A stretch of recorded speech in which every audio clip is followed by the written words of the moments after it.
Has there ever been life on Mars? It's a question that has challenged scientists since the 1890s. The eccentric and wealthy Percival Lowell pointed his powerful telescopes at the red planet and claimed to see man-made canals.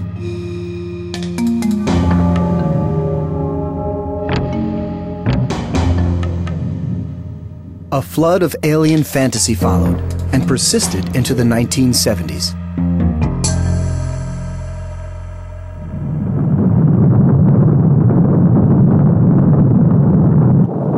The Viking 1 and 2 spacecrafts landed on Mars in the late 60s and early 70s in pursuit of evidence that life had once existed here. Viking images provided the first glimpses of what looked like riverbanks. Tall mountains loomed higher than Everest on a planet a third the size of Earth, and polar ice caps locked up oceans of water.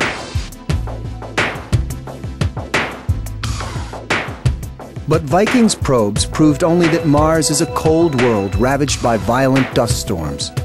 Questions remained. Did the spacecrafts miss vital clues to a past some 4 billion years old? Did life gain a foothold when the planet was warmer and wet?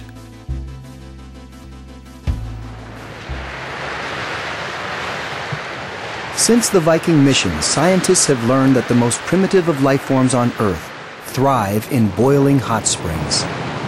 Photographs suggest that hot springs like these in Yellowstone National Park were once common on Mars, and Martian meteorites contain minerals typically found near hot springs on Earth. A new era of Mars exploration is about to begin, and scientists like NASA paleontologist Jack Farmer can't wait.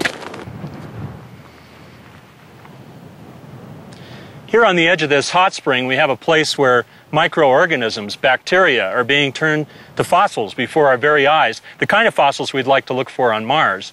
The waters are also loaded with dissolved minerals, and as the water cools, particularly in shallow areas, the minerals come out of solution and coat the organisms and entomb them while they're still alive, producing sort of mummies, if you will.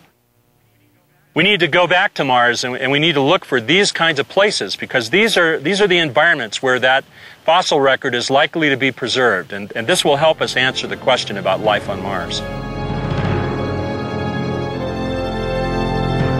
The search for signs of life on other worlds grows more scientifically sophisticated each year, and still, evidence persists that we just may find it on Mars.